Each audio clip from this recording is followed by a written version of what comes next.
Quiero en esta hora hablar un poco acerca de la salvación. La salvación es algo muy importante en en el desarrollo temático de la Biblia. Es decir, la salvación es un tema muy importante en la Biblia, es un tema fundamental. Es un tema que encontramos desde Génesis a Apocalipsis. De hecho, la salvación puede usarse como un hilo ah, que recorre toda la Biblia y podemos entender el mensaje bíblico desde el punto de vista de la salvación. Uno de los títulos del Señor pues es Salvador, ¿verdad? Él salva. De hecho, el nombre del Señor Jesús, Jesús, significa el salva, ¿no? El Salvador, el que salva. Y así lo anuncia el ángel, ¿no? Cuando le dice a José que le pondría por nombre Jesús porque él salvará al mundo de sus pecados. Ah, en la palabra de Dios, el apóstol Pablo nos exhorta y nos recomienda, Filipenses capítulo 2, versículo 12, y más que exhortación o recomendación, eh, nos manda, nos ordena a que nos ocupemos en nuestra salvación con temor y temblor.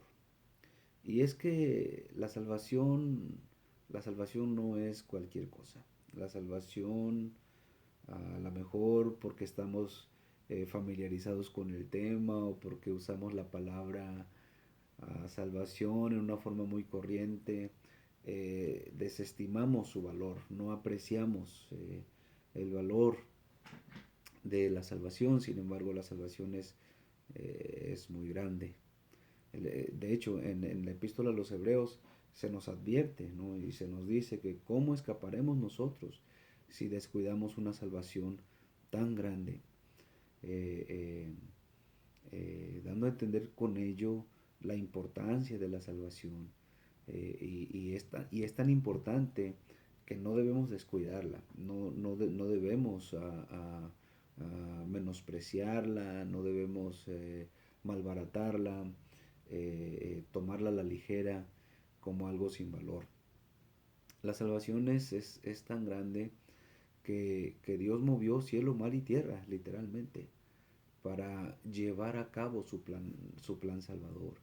Uno de los salmos que describe el despliegue de Dios para salvar a su pueblo, habla de ese acto poderoso de Dios. Dice este salmo: cuando salió Israel de Egipto, la casa de Jacob, del pueblo extranjero, Judá vino a ser su cetro e Israel su señorío. Y entonces ahí, después de este verso, empieza a hablar, ¿verdad? De la forma en que Dios sacudió la tierra, ¿verdad? Dice, el mar lo vio y huyó, el Jordán se volvió atrás, los montes saltaron como carneros, los collados como corderitos.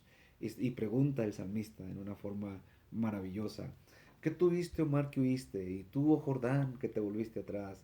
Montes, ¿por qué saltasteis como carneros y ustedes collados como corderitos? Y dice el salmista: a la presencia de Jehová tiembla la tierra, a la presencia del Dios de Jacob. Y en ese pasaje el salmista está celebrando el acto salvífico de Dios, ese acto a través del cual Dios salvó a su pueblo de la esclavitud de Egipto, lo sacó de Egipto con mano poderosa y lo llevó a través del desierto. El mar tuvo que abrirse, el Jordán tuvo que abrirse, los collados tuvieron que moverse y conmocionarse porque Dios estaba realizando su acto salvífico. La salvación es grande porque Dios interviene e interviene con un despliegue majestuoso, maravilloso de su poder. La salvación es grande porque ocupó la vida de hombres conocidos como profetas. El apóstol Pedro nos dice: los profetas que fueron antes de vosotros inquirieron y diligentemente indagaron qué tiempo y qué persona le señalaba el Espíritu de Cristo que estaba en ellos, a los cuales, dice, les fue revelado que no para ellos, sino para vosotros administraban las cosas que ahora os son anunciadas. Y dice el apóstol Pedro, cosas en las cuales aún anhelan mirar los ángeles. O sea, los ángeles desean participar de eso. O sea, los ángeles quisieran estar en el lugar, por decirlo así, de nosotros. Porque la salvación es grande. Es tan grande. Y los profetas lo entendieron de esa manera. Y aunque parece algo trágico, ¿verdad? Que al entenderlo ellos dedicaron su vida, dedicaron sus facultades, dedicaron sus capacidades, sus habilidades para investigar, para indagar, para escudriñar. Dice el apóstol Pedro, qué tiempo y qué persona le señalaba el Espíritu de Cristo que estaba en ellos. O sea, el Espíritu de Dios los movió para que ellos pensaran, indagaran, escudriñaran diligentemente acerca de la salvación. Y ellos escribieron y escribieron y nos dejaron un legado tremendo acerca de la salvación. Ellos dedicaron su vida, pudiéramos verlo como algo trágico porque ellos preocupados y ocupados en indagar y en escudriñar y la revelación que se les da es, miren, ¿saben qué? Esto no es para ustedes. Esto es para aquellos a quienes el final de los tiempos ha de alcanzar. Y alguien pudiera decir, wow, qué trágico, qué feo. Bueno, pero aún así ellos se gozaron en ver y saludar de lejos, como dice la epístola a los hebreos, esa promesa de salvación, esa promesa que traería el evento climático, la culminación de la salvación que el Señor trajo a la humanidad. La salvación es grande también, es inmensa. ¿Por qué? Porque costó la vida del Hijo de Dios. No solo, no solo hizo que el Hijo de Dios muriera, hizo también que el Hijo de Dios viniese a esta tierra, a vivir en esta tierra, a nacer en un pesebre, a crecer en sabiduría y en gracia para con Dios y con los hombres, a desarrollar un ministerio poderoso, a desarrollar una enseñanza sencilla, profunda, alentadora, vivificadora, y por último morir. Es el costo de la salvación, es el costo de nuestra salvación. Y podríamos decir, bueno, ¿salvos de qué? Muchas veces cuando pensamos en la salvación, pensamos en términos espirituales, ¿verdad? La salvación es un asunto espiritual. Y cuando pensamos en el término espiritual, lo enfocamos como en una forma parcial, o sea, como una parte de nosotros, una parte de la vida humana, ¿verdad? O sea, estas cosas pertenecen a la salvación y estas cosas pertenecen a la vida secular, por decir así, a la vida material o a la vida humana.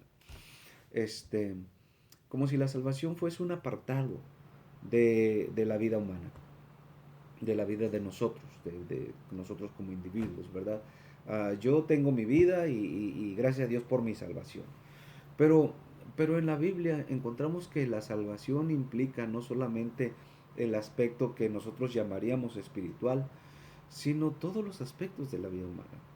La primera vez que en la Biblia se usa el término salvación, se usa como una aspiración, como un deseo interno de un corazón orientado al Señor. Es Jacob quien usa por primera vez esta palabra cuando está bendiciendo a sus hijos y en medio de esa elucubración en la cual bendice a sus hijos, él confiesa y dice, tu salvación esperé, oh Jehová. Y entonces más adelante encontramos el despliegue más poderoso de salvación en todo el Antiguo Testamento, que es el acto a través del cual el Señor saca a Israel de Egipto después de haber vivido el pueblo de Dios en Egipto durante 400 años, y la mayoría de estos años bajo un régimen de esclavitud. Dios los libera. Y este acto es un acto que se celebra a través de toda la Biblia. Incluso todavía en el Nuevo Testamento, cuando me parece que es en, me parece que es en Lucas, capítulo 9, donde se habla de la transfiguración del Señor Jesús. No estoy muy seguro, pero creo que es Lucas 9. Si no es, ustedes me disculpan. Habla allí de la transfiguración del Señor Jesús y dice que Moisés y Elías aparecen y platican con él. Y, y entonces dice que sus vestidos se transformaron y estaban resplandecientes, ¿verdad? Y ahí dice que estaban hablando del tiempo de su partida. Jesús, Moisés y Elías estaban hablando del tiempo de la partida del Señor. La palabra que se usa ahí es partida. Pero esa palabra partida es la traducción de la palabra éxodo. O sea, literalmente, ahí diría, estaban hablando de su éxodo, de su salida. O sea, allí hay una conexión entre lo que el Señor Jesús iba a vivir, ¿verdad? Al morir en la cruz y resucitar e ir al cielo.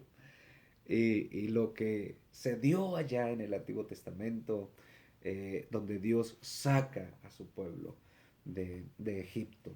Eh, para decirles lo que estaba comentando al comienzo, al principio de esta breve plática, ¿verdad? De que la salvación es un hilo que atraviesa toda la escritura, toda la Biblia.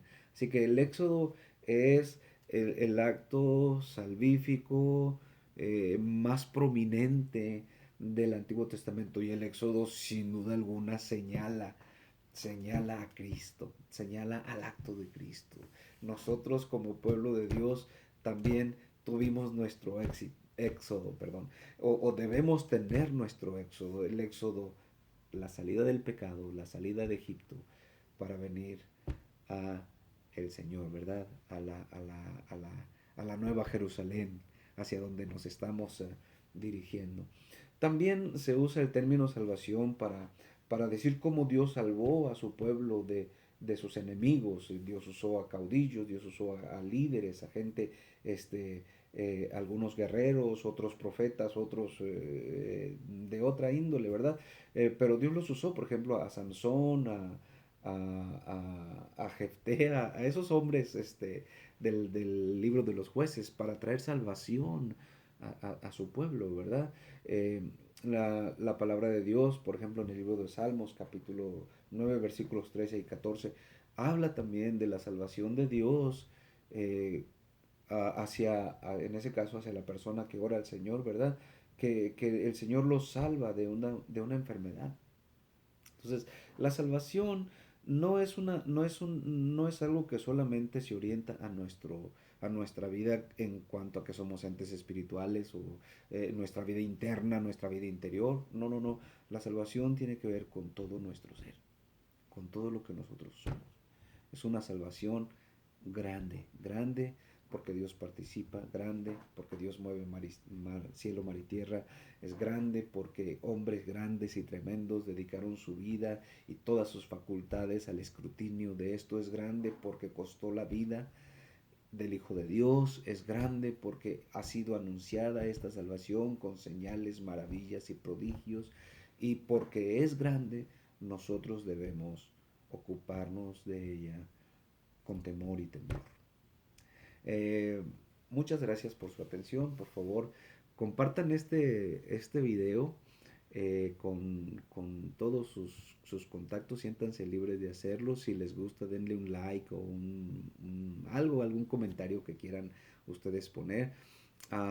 Oren por mí para que el Señor me ayude a compartir de lo que Él me ha dado. Y de alguna manera las personas que escuchen esto sean alentadas, inspiradas, fortalecidas al escuchar esto y recibir del Señor alguna palabra que les edifique. Muchas gracias, que Dios les bendiga y mis oraciones para ustedes.